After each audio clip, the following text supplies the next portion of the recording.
Hello students, welcome to TSAT classes. Welcome to the sessions on TSPSC Group 1 Mains Exclusive English Medium Series. Friends, today as part of the Group 1 Mains, we are starting a new topic which is part of your paper 3, and that is called your Governance and Public Policy. Governance and Public Policy. Today we will be starting this particular topic. In this particular session, we will discuss the syllabus, the answer writing, and also start with topic 1. As you all know, I am 𝗧𝗧𝗵𝗵𝗀𝗃.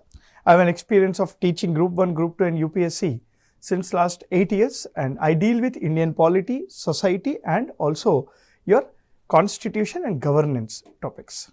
So let's start the class with the governance and public policy. Now let us see the syllabus first. Let us see the syllabus first. You all know this is the overall syllabus of the exam. Group 1 Mains, TSPSC Group 1 Mains.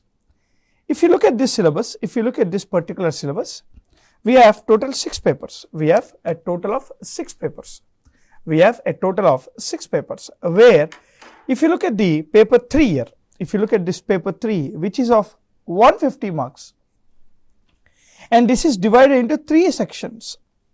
So each section carries 50 marks, where you have our 150 marks.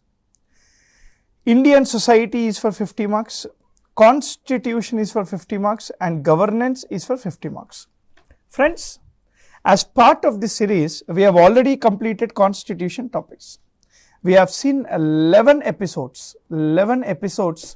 of constitution, where we discussed almost 30 important questions. 30 important questions for Group 1 TSPSC Mains. So today we are starting governance. So governance is again your 50 marks. Total in the governance we will be having 5 questions, right? 5 questions. Generally we are assuming that total paper consists of 15 questions.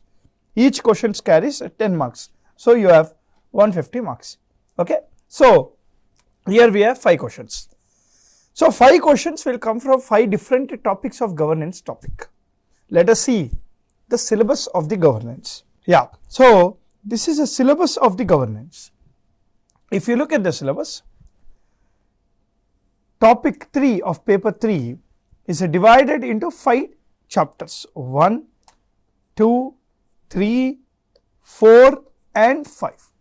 We have 5 particular chapters, where if you look at the chapter 1, in chapter 1 the topic starts with something called what is governance and what is good governance. What is governance and what is good governance? What is e-governance and applications and its models of e-governance? Very, very important. These days, the upgradation version of e-governance is m-governance. M-governance. What is e-governance, sir?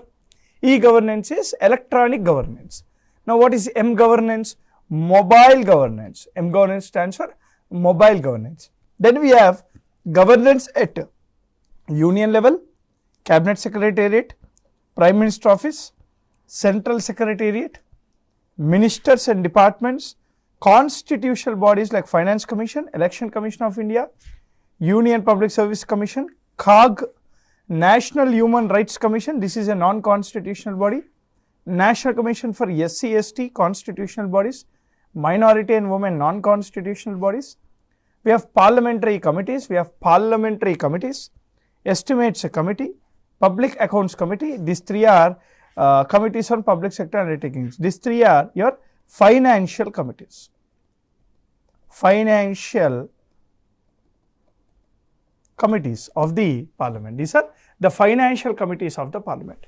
So this is your topic 1. This is your chapter 1 of the governance and public policy which we have. Now let us see the second chapter. If you look at the second chapter is nothing but your governance at state level and district level. Governance at the union level, we have in your first chapter. Governance at state and district level is your second chapter. Secretariat, directorates, their relationship, district administration, see the role of collector, institutions of rural and urban governance, powers and functions, systems for delivery of services, cooperatives, state finance commission, devolution of the power, financial issues and challenges, developmental corporations of SCs, STs, BCs, minorities, disabled, control over administrative, legislative and executive and judicial control, right? Second point. Now, I wanted to tell you one very important point here. That is, whenever we are preparing for the mains, whenever we are yet to, we have decided to write an answer, right? The first and the foremost thing an aspirant should have is interlinking of the subject. You need to know how to interlink the topics. And interlinking of the topics makes the syllabus easy to complete. For example, whenever we discuss your chapter 1, we interlink the chapter 1 units to chapter 2, so that you will know how to write the answers if a particular question is asked with respect to chapter 2 with interlinking of chapter 1. You should know how to interlink the topics. Let us do our classes in an interlinking way only. Okay, this is your second chapter. Now, if you look at the third chapter, programs, agencies and institutions working for the development of urban and also marginalized areas. People-centered participatory development. People-centered participatory development. See, this is your nothing but committed bureaucracy, committed legislature, poverty alleviation programs, women empowerment and inclusive growth, rights related to health, food security, education, issues and challenges. All these are also very, very important. So, women empowerment, see, poverty alleviation program, see these topics from poverty till your issues and challenges, this will be also covered in your society topic. See, everything is interlinked. We need to know how to interlink it. This is also linked to your essay. So, this is how you need to read the subject.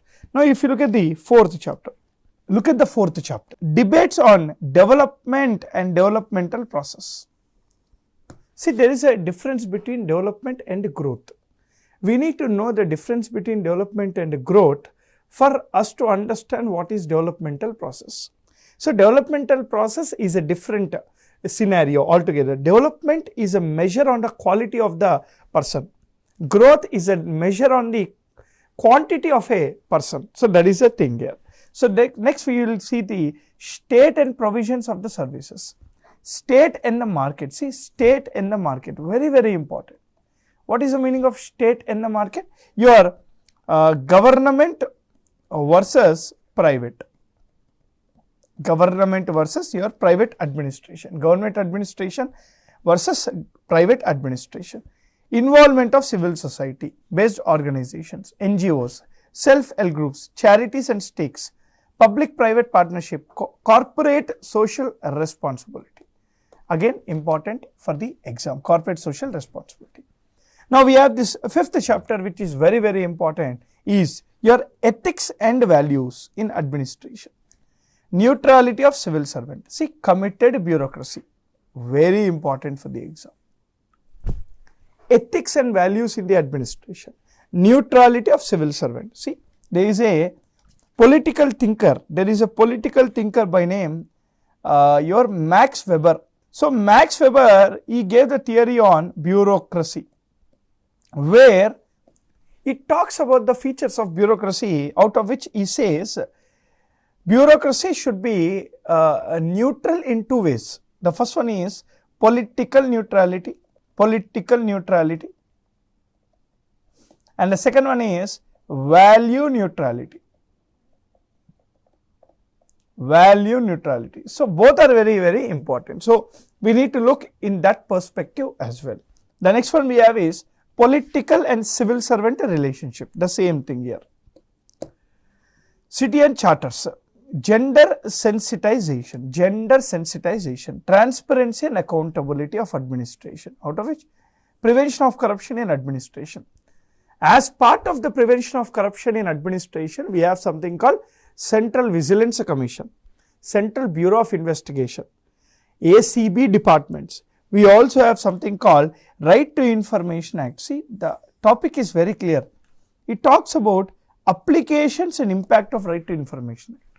Then we have administrative reforms. So these are the things we need to focus on the chapter 5. So today we will start with chapter 1. Today we will start with chapter 1. This chapter. We will start with chapter 1. Okay. So let us see some introduction. See, whenever you are writing any mains answer, whenever any aspirant is writing any mains answer, you need to concentrate on one particular thing. What is it, sir? There are few things which you should keep in mind while writing an answer. The first one being very important, your time management. The first one being your time management. See, time management plays important role. Why, sir? Why time management plays an important role? What is the reason why time management plays an important role? Because you have a paper consists of 15 questions. Imagine 15 questions. A paper consists of 15 questions. And you need to write these questions in 3 hours of time. That is your 180 minutes. Now the problem here is, for each question on an average, you will get 12 minutes of time. Leave that 2 minutes. Why? 2 minutes is for understanding the question, reading the question, and also processing in the brain. This will take at least 2 minutes, a minimum of 2 minutes. So let us leave the 2 minutes. Now you have only 10 minutes to write an answer. So time management plays a crucial role in writing the answer. This is very, very important. Imagine if the question is lengthy. It's done, over. So to actually make sure you won over the time management, the only thing is practice. The only thing which is required is practice. More practice will lead to good marks. That is what we can say. And the next one is the keywords. What is the meaning of keywords? For every particular answer, we need to write a maximum of 150 to 200 words. Because it is a 10 marker, because we have only 10 minutes of time and there are 15 questions to write, we have 150 to 200 words. We need to write 150 to 200 words. Now the point here is, sir, how can we write 150 to 200 words? How can we concise that? Because I have learned so much on that particular topic where I can actually write 800 to 1000 words. But you are asking me to write only 200 words. This is the challenge, my dear. The challenge is to concise the answer. Sir, how can we concise the answer? When you know the scope of the answer, when you know the limits of the answer. How can we know the scope and limits of the answer? When you understand the keywords. Keywords plays an important role. Keywords plays an important role to understand. Keywords plays an important role to understand the size of the answer. What are these keywords? Keywords are these are the types of the keywords we have. Whenever you look at any question, you have this explain, describe, elaborate, enumerate, identify, justify, elucidate, comment, analyze, discuss, examine. All these are the keywords. These keywords limit the scope of the answer, and make sure you write the answer in 150 to 200 words. Not everything on that particular topic is important. What to write with particular topic is, these keywords are important for you to explain. This is a second thing which you should note. The third one is structure of the answer. Sir, what is the structure of the answer? See, when you take up any question, every question has a structure. You should follow. What does that? The first one will be your introduction. The first one is your introduction. Then you have your subject. Then you have your subject. Then after subject you have your conclusion. Then you have your conclusion. So subject, introduction, subject and conclusion. These are the three things which are important while writing an answer. So please follow this. This is one particular thing. The next note, the next one which you should keep in mind is, what is that, sir? Yeah, use of the language. See, examiner while correcting the answer will only see that if you have used a simple language or not. Simple language is important. Use of the simple language is okay. There is no problem if you use simple language. Simple language is fine. That is what you should think. Okay. So this is your 4 things you should keep in mind. Along with that, you should also keep in mind the keywords which you should actually by heart understand to ensure your answer is limited, or your answer scope which you should easily know. Now let us start the chapter 1, the governance and e-governance and other related governance topics with our first question. Look at the first question on your screen. Yes, this is your first question. Look at the first question. The first question says, what is governance, and explain its modern evolution and salient features. Well, let me start with explaining this. The nation consists of 4 particular components. Nation consists of 4 particular components. What are they, sir? That is your population, that is people.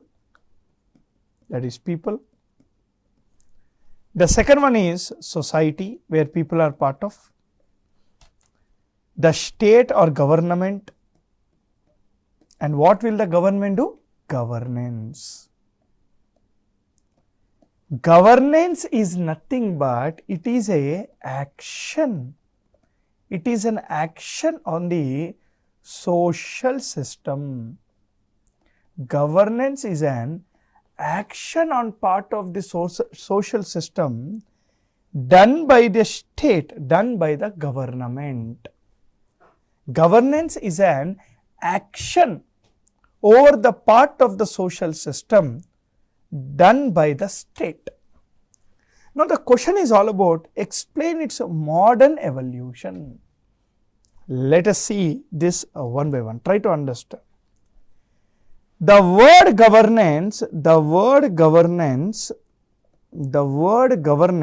is a Greek word. Derived from the letter called Cubanian. It is nothing but Cubanian. The use of the term governance is nothing but it comes with a broader meaning of involving. It is a broader meaning of involving all activities in a society. All the activities in the society. Governance involves all the activities of the society.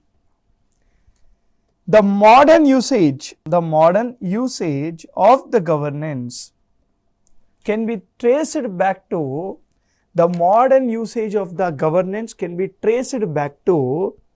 your World Bank's reports in 1990s, which were released in 1990s. See, World Bank has actually published a few reports, especially 2 major reports, where it talks about the governance aspects. Let us see what are these reports. The first one is in 1990s, it has published the first report by the name Sub-Saharan Africa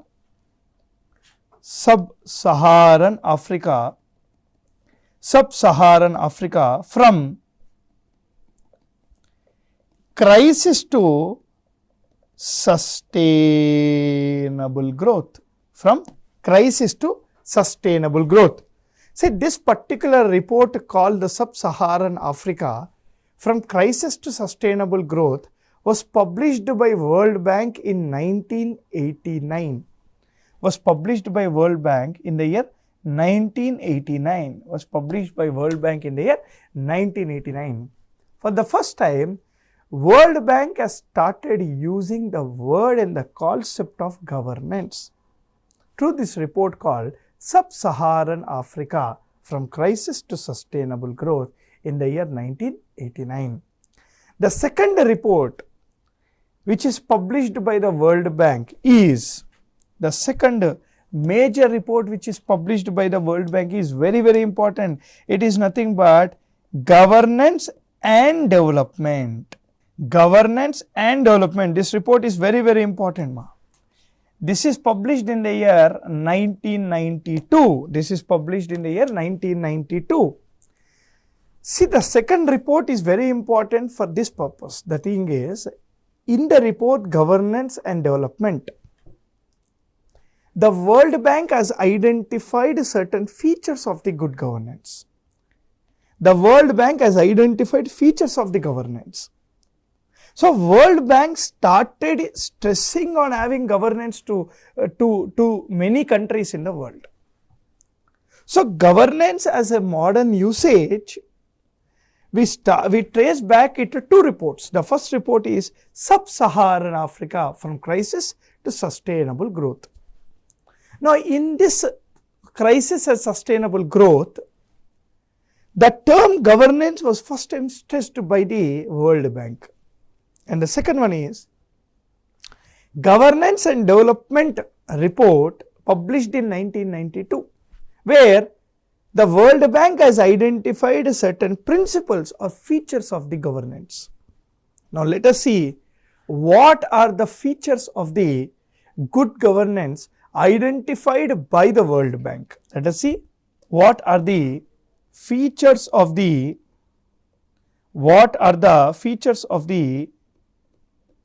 good governance as identified by the World Bank. As identified by the World Bank. Right? Very, very important. These points you should definitely write in the answer to any question related to governance. Imagine, okay? Just remember this. What are the features of good governance as given by World Bank? The first one is accountability. The first one is accountability. Accountability. What is the meaning of accountability? Answerable to someone, answerable to the work, answerable to the deeds, answerable to the work someone has already completed. Answerable. Accountability is nothing but answerable. Okay. Look at the second feature. The second feature is freedom of association. Freedom of association and participation. Second feature of the good governance, which is very, very directly linked to democracy. As part of the democracy, there is a freedom of association. A citizen participation is important. Citizen participation and freedom of association is also stressed by Administrative Reforms Commission of India. Very, very important. Article 19 of the Indian Constitution guarantees you to freedom of associate or participate. This is your second feature. Let's see the third feature. Very important. Rule of law. And with the help of rule of law, what you will get? You will have something called independent judiciary.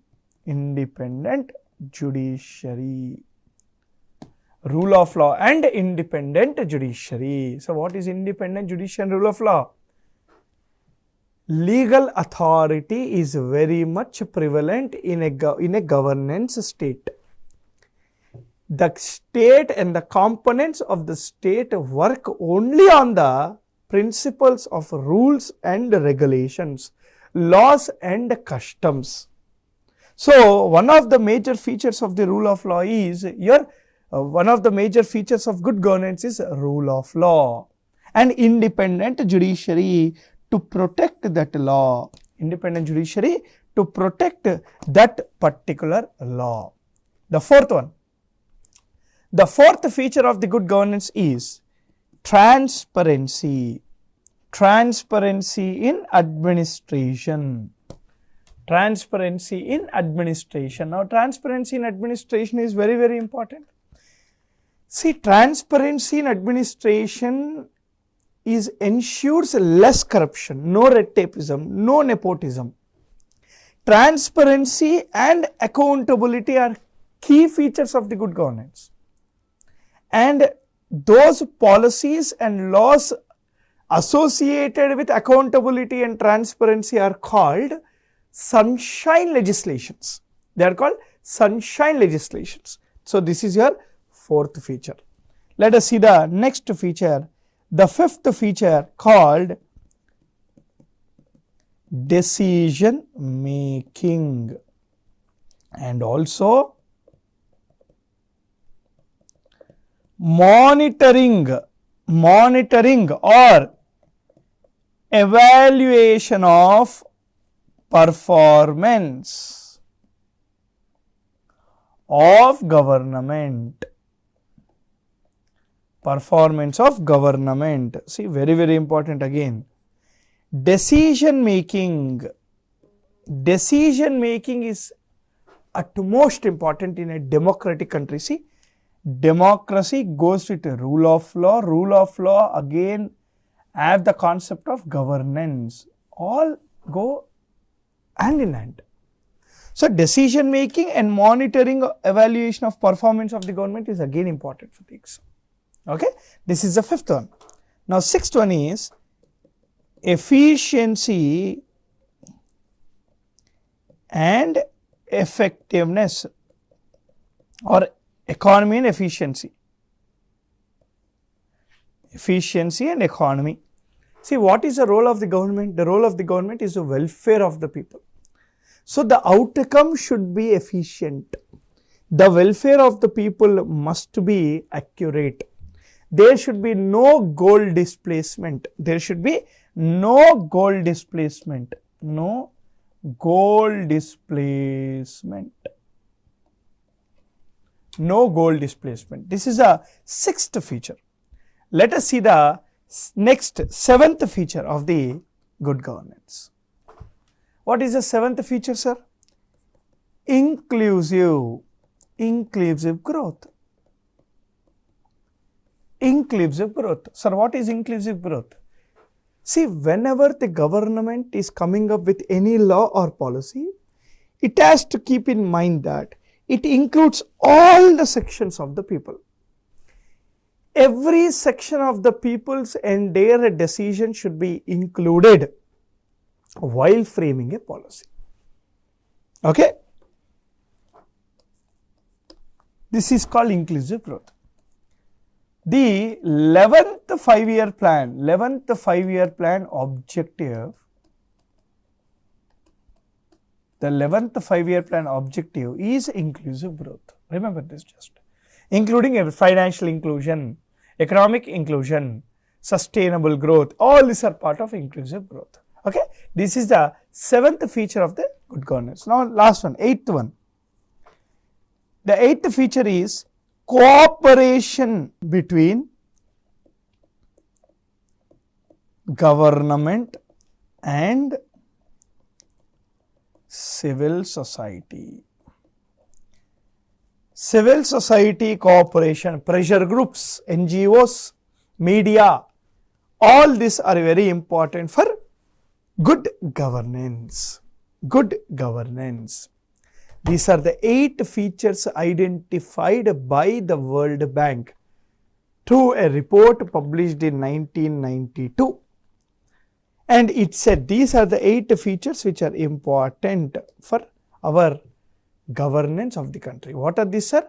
Accountability, freedom of association and participation, rule of law and independent judiciary, transparency in administration, decision making and performance evaluation, efficiency and effectiveness, and also we have inclusive growth and cooperation between government and civil society.